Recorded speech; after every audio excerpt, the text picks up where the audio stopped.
ou boa tarde, não, onde você estiver. Então vamos para mais um vídeo.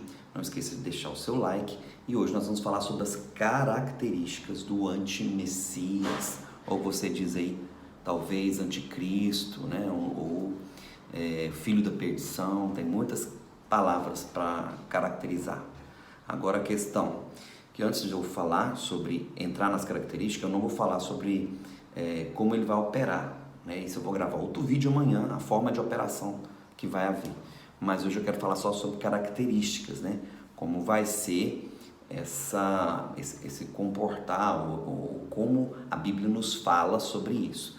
Antes disso, que eu falei, né? Essa sequência de vídeos aí, o trono de Salomão, o que esse trono de Salomão tem, né, a ver com isso. Então eu vou ler 1 Reis 11, que é onde fala sobre o declínio, né? A queda de Salomão. A gente tem falando sobre Ezequiel 28, que ali, a primeira parte, fala do governante de Tiro. Obviamente ali é uma imagem, né, daquilo que Salomão deixou, né, de, vamos dizer assim, herança para Tiro e para Israel. E depois, versículo 11 em diante, fala sobre o Meleque, né, ou o principado. Ele literalmente deixa bem claro que é um querubim. Então são duas coisas diferentes, duas pessoas diferentes. Um de origem, né, que veio do céu, e o outro aqui mesmo, terreno. Ok? Então, 1 Reis 11 diz assim: porque Salomão seguiu a Astarote, deusa dos Sidônios, e Milcom, abominação dos Amonitas. Assim fez Salomão, que parecia mal aos olhos do Senhor, e não perseverou em seguir o Senhor, como Davi seu pai. Então edificou Salomão um alto em Quemós, a abominação dos Moabitas, sobre o monte que está diante de Jerusalém, e a Moloque, a abominação dos filhos de Amon. E assim fez com que todas as mulheres estrangeiras, as quais queimavam incenso e sacrificavam aos seus deuses, pelo que o Senhor se indignou contra Salomão, porquanto desviara o seu coração do Senhor Deus de Israel, o qual 2 vezes lhe avisara, ou lhe aparecera, acerca deste assunto, lhe tinha dado ordem que não seguisse outros deuses, porém não guardou o que o Senhor lhe ordenara, ok? Então essa parte aqui nos fala sobre, né, a característica do que Salomão se tornou, a sua extrema sabedoria, ou seja, foi corrompida exatamente por questões, né, de se envolver com mulheres. Aqui deixa bem claro, Salomão seguiu as mulheres. Tá ok? Por que eu estou falando isso? Porque esse trono começa lá atrás, esse legado do anti-messias começa aqui, entende? Por conta do que eu já te falei nos vídeos anteriores aí, eu já citei Ezequiel 28 e também citei, né, a questão do Império Sírio. Se você não viu os vídeos atrás, assista, porque senão, se eu for explicar aqui de novo, vai ficar muito longo. Os vídeos atrás explicam o que eu estou falando aqui agora, daqui para frente continua o assunto, porque para a gente poder avançar com isso. Então aqui começa, então, vamos dizer assim, o legado desse anti-messias, né? Começa aqui na queda de Salomão. Isso fica bem claro, esse paralelo em Ezequiel 28, né? O governante de Ciro, homem, né? Ah, mas pastor, ele não era o rei de Ciro, tá? Eu já falei isso no vídeo anterior, assiste lá que você vai ouvir um vídeo posterior a esse. Avançando então sobre as questões das características, né, do anti-messias. Primeiro, ele vai ser um líder, ok? Muito inteligente, o que usa muito bem a sua capacidade cognitiva, né? Que usa com muita eficácia a sua inteligência. Aonde está isso, queridos? Está em Daniel 8 e Daniel 11, então eu vou ler os 2 textos. Daniel 8 é uma visão que Daniel tem, e ali é uma visão escatológica falando sobre os reis da Grécia, tá? Da Grécia. Eu tenho um vídeo falando sobre isso, sobre as questões da nova ordem mundial, quem controla as escolas controla o sistema. Tem vários vídeos falando sobre esse assunto que encaixa com esses vídeos aqui, tá? Se você não assistiu, eu te aconselho a assistir. Então Daniel 8, olha só, ele fala sobre o rei da Grécia, aí depois ele dá uma pausa no versículo 22.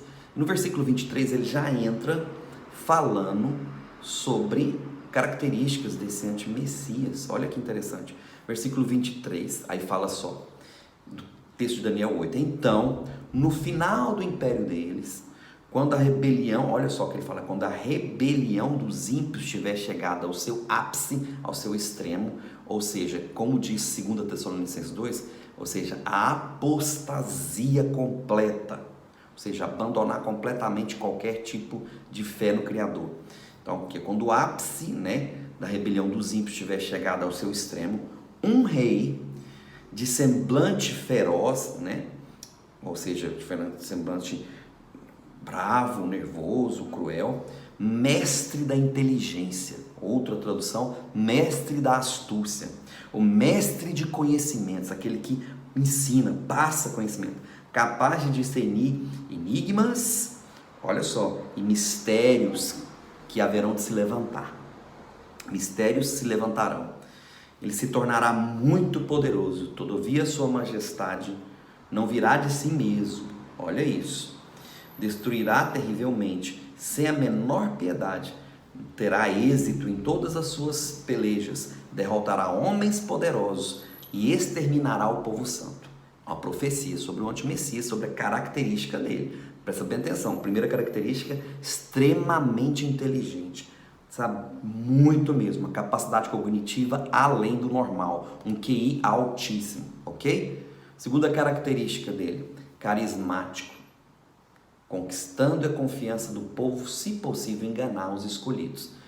Daniel 11 também fala sobre essa questão dessa inteligência, desse nível de cognição alta que vai ter o antimessias. Porque Daniel 11, que é um texto base para nós aqui hoje, tá? Grava esse texto aí, Daniel 11, é uma linha temporal sobre os governos, sobre os reinos, né, que fala sobre a questão da besta, que está lá em Apocalipse. Então ali são os reinos, também aqui fala, em Daniel cita isso, que são, né, a estátua de Nabucodonosor. Se você não sabe sobre a estátua de Nabucodonosor, que é a primeira profecia escatológica, foi revelada a esse rei que era ímpio e se converte, tá? E é revelada a Daniel não só o sonho, mas a interpretação desse sonho. Começa aqui então a história escatológica de Daniel com o sonho de Nabucodonosor no capítulo 2, tá? Então eu tenho um vídeo aqui no canal que é histórico, ele tem mais de 50 minutos contando essa história, essa mesma linha temporal que está aqui em Daniel 11. Essa linha temporal de Daniel 11 é a complemento da estátua de Nabucodonosor, tá ok? Então assista lá o vídeo se você não assistiu, para você estar mais esclarecido do assunto. Então, aqui diz, então a partir do versículo 29 de Daniel 11, então versículo 29 em diante, começa a falar então sobre o antimessias, até o final do Daniel 11. Então começa no 29 e vai até o fim, tá? Então quer dizer, do 28 para cima, fala sobre as outras partes da estátua, do 29 para baixo, é esse reino vindouro, que seria do antimessias. Então fala que no tempo determinado, ele vai dividirá de novo o sul, mas dessa vez o resultado será diferente do anterior, ou seja, não é da mesma forma que foi anteriormente, né? Aí fala sobre os navios da costa. Isso aqui depois eu vou entrar nesse assunto amanhã no outro vídeo, que fala como é que vai ser a ação dele a nível mundial, ou seja, né, seria a ação dentro dessa nova ordem mundial. Hoje eu estou falando sobre as características dele, então não vou entrar nesse assunto agora. Aí, como fala sobre a cognição, diz, suas forças, versículo 32 diz, com lisonjas corromperá aqueles que tiverem violado a aliança, ou seja, com grande sagacidade e inteligência corromperá aqueles que tiverem violado a aliança, mas o povo que conhece, ou seja, tem sabedoria do seu Deus, resistirá com firmeza. Versículo 33 diz, e aqueles que são sábios, ou seja, instruirão a muitos que estarão em confusão, ok? Então olha só, o nível, né, de influência, de carisma, de capacidade de cognição que esse personagem ser vai ter, né? Então eu falei que primeiro é uma inteligência sobrenatural, segundo, um carisma, né, conquistando a confiança do povo. Aonde está isso? Jesus fala sobre isso, Yahushua HaMashiach, nosso Messias. Mateus 24 ele fala, porque surgirão muitos falsos messias e falsos profetas, e farão tão grandes sinais e prodígios que, se possível fora, enganaria até os escolhidos. Então eis que eu já tenho avisado isso, ok? Mas 2 Tessalonicenses capítulo 2 Paulo fala que sobre algumas características dele. Olha só, não deixe que ninguém os engane de modo algum, antes que daquele dia, né, virá a apostasia, ou seja, o ápice, né, da rebelião dos ímpios. Então será revelado o homem do pecado, ou seja, o iníquo, o filho da perdição, o homem iníquo, ou seja, a personalidade máxima, né, que seria o mesmo anti-messias, esse líder.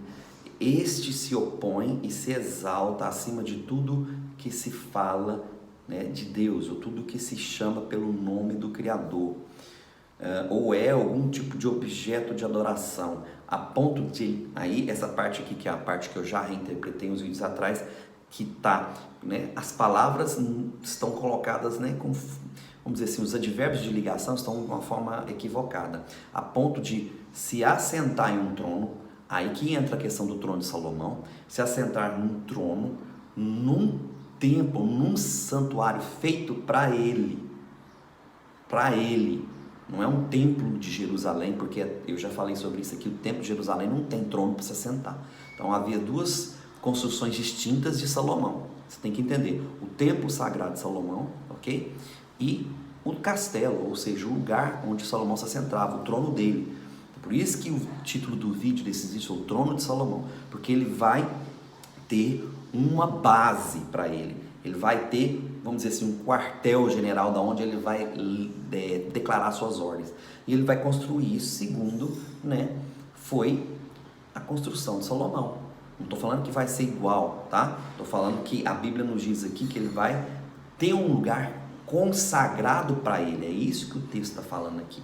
Não é um templo sagrado de Deus, nada a ver, tá? A interpretação aqui, né, com as palavras que são colocadas, nos induz a pensar isso. E ele diz que, quando ele se assentar, ele vai se proclamar que ele é um Deus. Ele vai ter um motivo para isso, nós vamos falar sobre isso.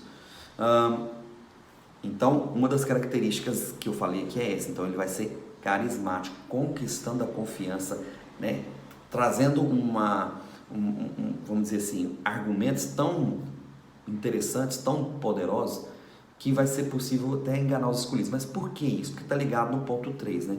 Diz que ele é feroz de semblante. Aonde está isso? Né? Que ele é feroz de semblante. Está aqui em Daniel, foi o mesmo texto que eu li, Daniel 8, né? Que ele será feroz de semblante, mas extremamente carismático, no sentido de que existe algo aqui interessante. Provavelmente ele vai ser um estilo, tá? Não estou falando que é igual, presta bem atenção, vamos lá. Ele vai ser um estilo conservador nacionalista, porém com um governo totalitário. Ou seja, querido, eu gravei alguns vídeos hoje aí sobre o conservadorismo que se levanta hoje no mundo, e eu sou um conservador, já de antemão eu falo, eu sou conservador, porque temos valores judaico-cristãos, ok? Então tem se levantado esse movimento, é interessante, é de Deus, é poderoso. E tem aquele que, né, que nós sabemos que são governos totalitários, comunismo, socialismo, nazifascismo, né, que foi a união dos dois ali, de Hitler e Mussolini, né, Hitler e Mussolini. Então teve essa união lá em 1935 entre Itália e Alemanha, que depois vieram participar da Segunda Guerra Mundial, ok? E eu vou falar sobre esse assunto também. Então que esse perfil desse líder será um perfil que vai misturar as duas, ok? Que aí vai se tornar o quê? A face, ou seja, duas faces de uma mesma moeda. A gente vem falando isso.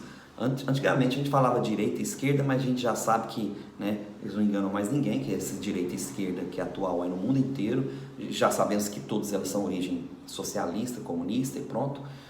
Mas eu estou falando de um movimento que tem se levantado, ok? E esse movimento, sim, né, é genuíno, tem se levantado, tem resistido. Alguns vão permanecer, mas vai chegar um ponto que esse líder, né, vai, como um conservador, se juntar a um tipo de governo totalitário. Ou seja, vai ter uma junção aí. Não sei quando nem como será, mas vai acontecer. Alguns líderes conservadores vão continuar assim, e os líderes comunistas, quando esse líder se levantar, mesmo porque ele é conservador, mas extremamente inteligente, como eu disse, a cognição dele é altíssima, ele vai fazer a junção com governos totalitários, que é exatamente nesse que vem dos Orientes. Já falei sobre o vídeo aí atrás. Então, como que eu suponho mais ou menos ser isso. Então eu vou mostrar algo para vocês aqui agora na União Europeia, porque esses líderes vão partir daqui, porque a maior parte da origem judaica cristã vem daqui da Europa, tá? E a profecia se trata dessa localização geográfica, ok? Que pega a Eurásia, ok? E Israel está dentro da Eurásia e também os países europeus. Então se trata daqui dessa essa região geopolítica. E existe aqui hoje, na atualidade, na Europa, que agora com essa situação que o mundo tem vivido, né, vamos dizer assim, uma pós-pandemia, já aqui em alguns lugares da Europa já tem essa pós-pandemia, alguns lugares já reabriram. Então surgiu agora a necessidade dessa cimeira que houve aqui agora na Europa. Eu já falei sobre isso alguns vídeos atrás, e houve um líder aqui, vamos dizer assim, que se levantou, ok? E barrou então as decisões econômicas por mais de 5 dias aqui na União Europeia. Essa cimeira se arrastou por causa de um líder. Que líder é esse? Né? O nome dele é Mark Rutte, é o primeiro-ministro holandês, né? E é interessante, olha a característica dele, a característica desse líder. Ele é conservador, de suas origens conservadoras. E ele é visto como um homem né, sisudo, ou seja, feroz, né, firme nas suas decisões, ok? Mas ao mesmo tempo flexível para acolher aqueles que, né, se achegam a ele. E ele fez algo interessante, porque ele barrou nessa cimeira, ele acabou ditando as regras aqui na União Europeia por conta dessa posição dele, mas ele é uma pessoa jovial, um pouco, né, questão desajeitada. E olha que interessante, ele apresenta uma das características que eu vou entrar aqui, ok? Que é a quarta característica, também foi a primeira que eu falei. Por ser conservador, ele nunca casou, é um homem de 53 anos que não é casado, não tem relacionamentos com mulheres, e isso é uma das características aqui em Daniel 11, ok? Por que Daniel 11? Que fala exatamente dessa característica, que ele não se unirá a mulheres, ok? Ou seja, não terá desejo a mulheres.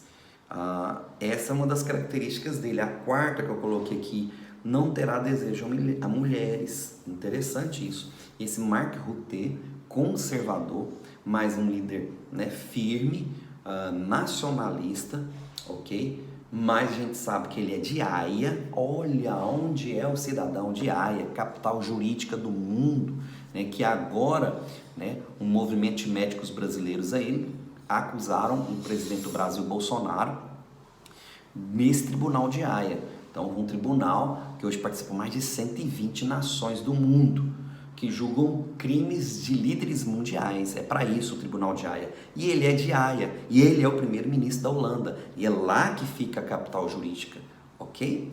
E não só isso, tem também a questão de ele, vamos dizer assim, ele arrastou com ele Finlândia, Dinamarca e Suécia. E qual é a capital ali? Aliás, Suíça. Davos, que é uma referência na economia. Olha só.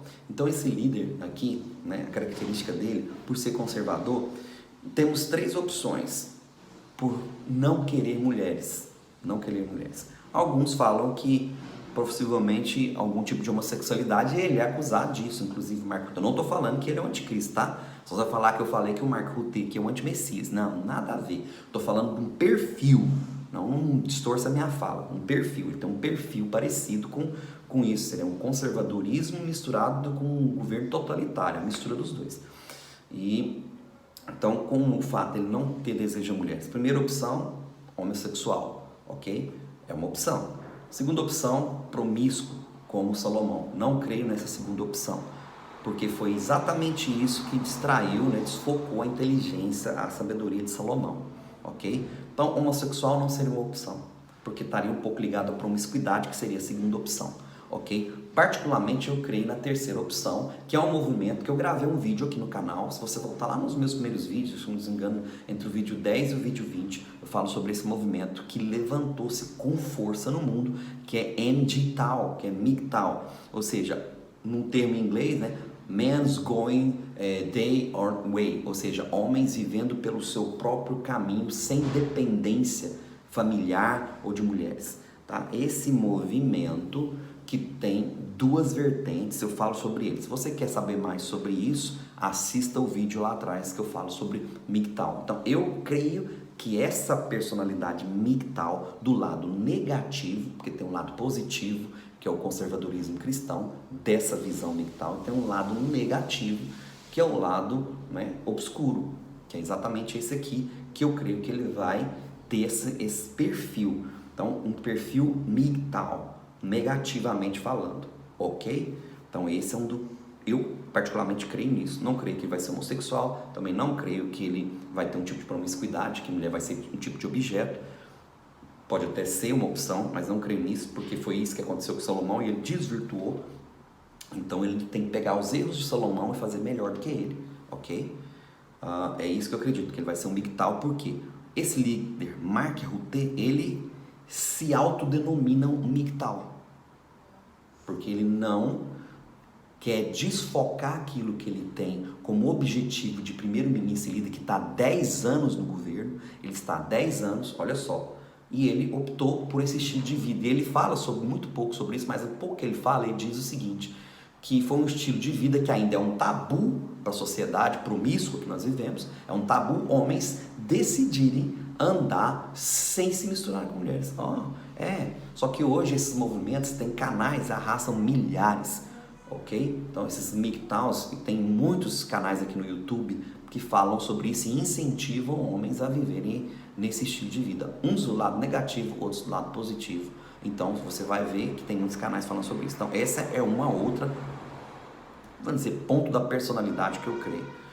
E o quinto e último que eu quero falar e abordar, e eu vou falar um vídeo só sobre isso, que são as ligações ocultistas, né?